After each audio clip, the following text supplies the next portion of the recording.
ನಟಿ ರನ್ಯಾ ರಾವ್ ವಿರುದ್ಧ gold smuggling ಪ್ರಕರಣಕ್ಕೆ ಸಂಬಂಧಪಟ್ಟಂತೆ ರನ್ಯಾ ರಾವ್ ಜಾಮೀನು ಅರ್ಜಿ ಆದೇಶ ಕೆಲ ಕಾಲ ಮುಂದೂಡಿಕೆಯನ್ನ ಮಾಡಲಾಗಿದೆ. ನಟಿ ರನ್ಯಾ ರಾವ್ ವಿರುದ್ಧ ಗೋಲ್ಡ್ ಸ್ಮಗ್ಲಿಂಗ್ ಪ್ರಕರಣಕ್ಕೆ ಸಂಬಂಧಪಟ್ಟಂತೆ ಇದೀಗ ರನ್ಯಾ ರಾವ್ ಅವರ ಜಾಮೀನು ಅರ್ಜಿ ವಿಚಾರಣೆಯನ್ನ ಕೆಲ ಕಾಲ ಮುಂದೂಡಿಕೆಯನ್ನ ಮಾಡಲಾಗಿದೆ ಎನ್ನುವ ಮಾಹಿತಿ ಸಿಗ್ತಾ ಇದೆ. ಆರ್ಥಿಕ ಅಪರಾಧಗಳ ಕೋರ್ಟ್ನಿಂದ ಈಗಾಗಲೇ ಆದೇಶವನ್ನ ಮುಂದೂಡಿಕೆಯನ್ನ ಮಾಡಲಾಗಿದೆ. ವಾದ ಪ್ರತಿವಾದವನ್ನ ಆಲಿಸಿ ಇಂದಿಗೆ ಆದೇಶವನ್ನ ಕಾಯ್ದಿರಿಸಿತ್ತು ಕೋರ್ಟ್. ಈಗ ಕೆಲ ಕಾಲ ಜಾಮೀನು ಅರ್ಜಿ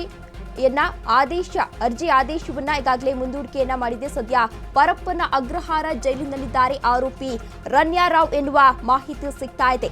ಮಾರ್ಚ್ 24ರವರೆಗೆ ನ್ಯಾಯಾಂಗ ಬಂಧನಕ್ಕೆ ನೀಡಿತ್ತು ನ್ಯಾಯಾಲಯ. ಇವತ್ತು ಮಾರ್ಚ್ 3ರಂದು ರನ್ಯಾ ರಾವ್ ಅವರನ್ನ ಬಂಧಿಸಿದ್ರು ಡಿಆರ್ಐ ಅಧಿಕಾರಿಗಳು. ಮಾಹಿತಿ ಮೇರೆಗೆ ಅವರನ್ನ ಬಂಧಿಸಲಾಗಿತ್ತು.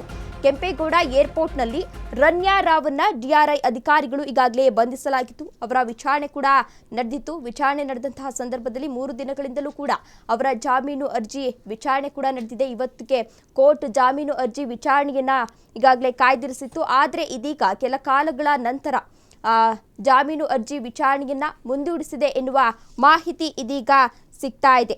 ದುಬೈನಿಂದ ಅಕ್ರಮವಾಗಿ ಚಿನ್ನ ಸಾಗಾಟ ಮಾಡಿದ್ದ ಪ್ರಕರಣದಲ್ಲಿ ನಟಿ ರನ್ಯಾ ರಾವ್ ಅರೆಸ್ಟ್ ಆಗಿ ಸದ್ಯ ಬೆಂಗಳೂರಿನ ಪರಪ್ಪನ ಅಗ್ರಹಾರದಲ್ಲಿ ಜೈಲಿನಲ್ಲಿ ಇದ್ದಾರೆ. ಜಾಮೀನು ಕೋರಿ ನಟಿ ರನ್ಯಾ ರಾವ್ ಅವರು ಒಂದು ಅರ್ಜಿಯನ್ನ ಸಲ್ಲಿಸಿದ್ರು.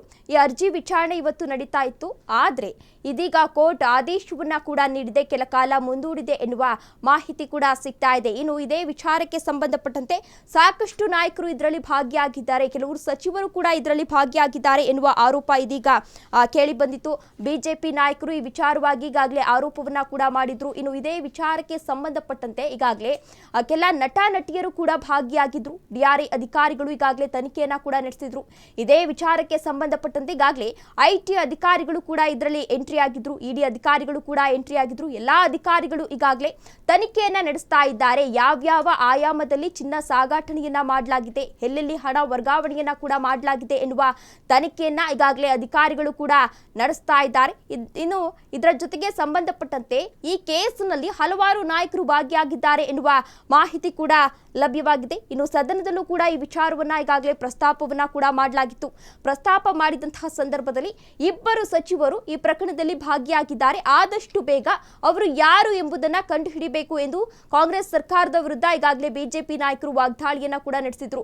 ಅದಾದ ಬಳಿಕ ಡಿಆರ್ಐ ಅಧಿಕಾರಿಗಳು ಈಗಾಗಲೇ ಲಿಸ್ಟ್ ಅನ್ನ ಮಾಡ್ಕೊಂಡಿದ್ದೇವೆ, ಇವರು ಯಾರ ಜೊತೆ ಕಾಂಟ್ಯಾಕ್ಟ್ ಅಲ್ಲಿ ಇದ್ರು, ಯಾರ್ಯಾರ ಜೊತೆ ಮಾತನಾಡ್ತಾ ಇದ್ರು, ಯಾವ್ಯಾವ ಅಂಶಗಳು ಇದೆ, ಎಲ್ಲಾ ವಿಚಾರವನ್ನ ಪ್ರಸ್ತಾಪ ಮಾಡಿ ಈಗಾಗಲೇ ಡಿಆರ್ಐ ಅಧಿಕಾರಿಗಳು ಒಂದು ಲಿಸ್ಟ್ ಅನ್ನ ರೆಡಿ ಮಾಡ್ಕೊಂಡಿದ್ರು. ಜೊತೆಗೆ ನಿನ್ನೆಯಷ್ಟೇ ಸ್ಯಾಂಡಲ್ವುಡ್ ನಟ ನಟಿಯರು ಕೂಡ ಇದರಲ್ಲಿ ಭಾಗಿಯಾಗಿದ್ದಾರೆ ಎನ್ನುವ ಮಾಹಿತಿ ಕೂಡ ಈಗಾಗಲೇ ಲಭ್ಯ ಆಗಿತ್ತು.